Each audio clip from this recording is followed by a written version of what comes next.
Y estamos hablando del Padre Pío y de cómo se convirtió en el mundo entero en un hombre muy querido, muy alabado, no solo por su labor como cura, sino además por sus milagros, por la demostración de que él era una representación humana de era el Dios en la sufrimiento y la tierra. pasión, claro, de Jesús. Ahora, como es las cosas, esto llega a oído del Papa, donde la gente se agolpaba, venían de otras provincias para estar en la misa de él. Él muy humilde, se tapaba con guantecitos, ¿cierto? Digamos, para que no se distrajese la gente, ni viera las marcas de sangre que se le generaban en su parte más visible, que eran las palmas de sus manos. Esto llegó al Vaticano. Oye, hay un cura que la está llevando y se llena, y que él dice que le están... Ya, y esto, yo pienso, que esto debe molestar al Papa, claro, porque es la primera figura de la Iglesia Católica, y claro, y de repente un cura de pueblo sí tiene estigma y yo no. Así como, yo creo que eso, yo estoy especulando, pero yo creo que algo de rabia. Lo contáis con una naturalidad y con una humanidad que me choca, porque insisto, y quizás soy muy romántica a mi forma de pensar, pero uno quiere creer que esta gente que está más cerca de Dios que uno, debería tener mucha más humildad, de tener mucho más generosidad, de ser menos envidioso. Entonces, al final del día, el Padre Pío se busca un problema con el Vaticano. No, él tenía sus fieles, pero sus peores enemigos estaban en el Vaticano, ya te voy a contar por qué. Antes que vayamos al Vaticano, ¿cuál es el significado del estigma? ¿A dónde quiero ir con este punto? Es que hay un representante de Jesús en la tierra que entienda su sufrimiento para poder extrapolarlo al resto de los fieles y los fieles entiendan mejor eso. No, se habla de un hecho de cercanía extrema, le llaman algunos, o otros le llaman entronización, de que él está tan aceptado, él está tan vinculado energética, espiritual y mentalmente con el mundo de la divinidad cristiana, con ese simbolismo que obviamente para los religiosos es la verdad, ¿cierto? No hay más. Es un dogma, no puede aceptar otras creencias, que obviamente él es, ¿cómo decirlo? No premiado, él es designado, simbolizado, tocado y representado tridimensionalmente en nuestro mundo, que es una especie de vínculo de Jesús en la tierra. Como diferenciado entre el resto de los humanos. De todas maneras, como muy pocos en la historia de la Iglesia. ¿Qué es lo que pasa? El Vaticano, esto no le pareció simpático. ¿Por qué? Porque mandó a uno de sus expertos, que está bien, que cuando lo hacen, en casos de exorcismo y todo, mandan a sus expertos y muchas veces se devuelven y dicen, ¿saben qué? Aquí no hay nada, simplemente alguien que está pintando el mono, alguien que llama la atención. O una persona con un problema psiquiátrico. O con una persona psiquiátrica. Y manda el Papa, ni más ni menos, el Vaticano, al menos digamos de las altas esferas de este estado, al señor Agostino Gemelli, quien es médico y doctor en psicología, por supuesto cura también, para corroborar los estigmas del Padre Pío. Él de repente le llegan, sin aviso, a él no le llega ninguna carta, hoy el domingo vamos a estar revisando su estigma, de repente van a tocar su puerta y le dice, hola, aquí vengo una carta, digamos, del Vaticano, y queremos revisar lo que usted dice que tengo. Y él dice, yo no he dicho que tengo nada, me sucede, yo no lo ando contando, la gente, bueno, viene, pero yo, ya, no importa, nosotros venimos a ver si lo que usted dice es verdad o no. Les muestra las manos, no sabemos qué dice ese informe, pero él se regresa al Vaticano y le dice, ¿sabe qué, el Padre Pío?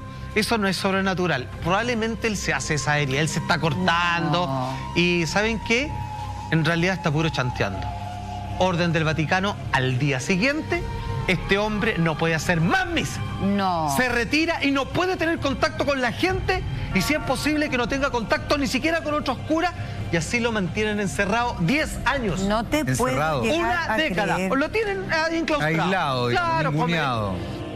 Come con todos los demás, pero ese pegazo arranca. El hombre tiene la vocación y le va a estar haciendo caso a los hombres, será el Papa, serán sus superiores, él no estaba en ahí, él tenía claro a quién le debía fe y devoción. Y tenía sus fieles también, y tenía sus fieles y hacía misas clandestinas. Claro, pero fíjate que obviamente para algunos lo pillaron, le costó caro, pero bueno. Pero fíjate que esto es re importante, porque aunque ustedes no lo crean en su casa, estas cosas siguen pasando hasta el día de hoy. Nosotros tenemos un cura muy relevante, un cura muy popular además, que es el cura obrero, el Padre Puga, en Chile, que ha sido cuestionado porque él ha reinstalado una forma de desarrollar la Eucaristía que no es la apoyada por el Vaticano. Y el Vaticano, en vez de resaltar la figura del Padre Puga, que es uno, yo diría, uno de los curas más creíbles que hay hoy día cuando la iglesia está tan cuestionada, ha tratado de ¿cómo se llama?, de taparlo, de ningunear, le molesta a aquellos que efectivamente tienen una conexión. Y ahí yo creo que también un poco retomar un poco la pregunta que hacía Alfredo. Si tú piensas, los estigmas tienen que ver fundamentalmente con la idea de que Dios, de que el Hijo de Dios se sacrifica por el hombre. Exacto. Y desde esa perspectiva, por eso la imagen de la cruz constante. Exactamente. Y desde esa perspectiva, cuando una persona tiene los estigmas, también está diciendo, esta persona es capaz de sacrificarse por ustedes. O sea, hay una entrega mucho más potente. Es un elegido, claro. Exactamente. Sin embargo, el Vaticano, que tiene el trono de oro, digamos, le molesta, parece ser, que efectivamente el cura será un cura del pueblo. Que pareciera y eso es muy raro. Pareciera que es muy malo salirse del margen que te imponen ellos. Porque, o sea, que tú estás fuera del margen, que puede ser mucho mejor, termina siendo negativo. Bueno, finalmente termina siendo casi como la persecución de los cristianos en Roma por los mismos cristianos. Eso es lo más loco. Pero y después no es el mismo el Vaticano el que termina dándole la calidad de santo. Ah, bueno, por supuesto que tiene que ser así. Morder la lengua, pero mal. Qué bien lo dices, querida. Pero perdóname. Sí, tal cual. A él, por dados sus prodigios, deberían habérselo dado en vida. Él se murió en el 68, se lo dieron en 2002. Imagínate todo el tiempo que llevaba, digamos, no decir sepultado, menos mal que se tomaron su tiempo. Se tomaron su tiempo. Y así como este señor mandado por el Vaticano, Agostino, dijo que él se autoinfringía en el fondo esas heridas, hubo alguien que pudiera decir, no, fíjate, esto es algo divino, sobrenatural. Menos mal que el Padre Pío, que nunca, como decía, se ufanaba de los prodigios que él detentaba, tenía gran cantidad de amigos influyentes y que, por supuesto, podían alzar la voz y golpear la mesa y que eso se escuchara en el Vaticano. Ojo, a él lo recluyen 10 años y, ojo, 10 años les costó a personas de alto rango social lograr convencer al Vaticano que le hiciera un experimento con testigos. O sea, que una persona que llegara con un informe, pero con testigos, con personas de diferentes áreas de la ciencia, para que eso, obviamente, fuera un trabajo bien hecho y refutable. O sea, lo que ellos querían era sacarlo. Lo que ellos querían efectivamente era eliminarlo. Les molesta porque yo creo que si les tienen miedo es como la iglesia tiene un mandamiento, tiene una jerarquía, tiene una forma de cómo decir y hacer las cosas. Y este señor está tocado por la divinidad. Si un día dice una cosa que no nos conviene, salga con los tarros, como por ejemplo, ¿qué tal si dice así como cierran el banco? Es mejor guardarlo, porque en realidad es un peligro para nosotros, digamos.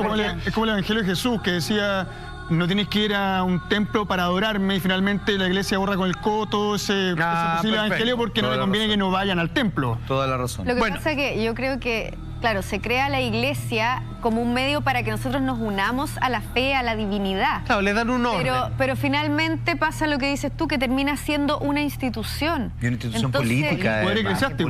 Claro, una institución. No Finalmente, las leyes en una institución no tienen que ver con lo espiritual.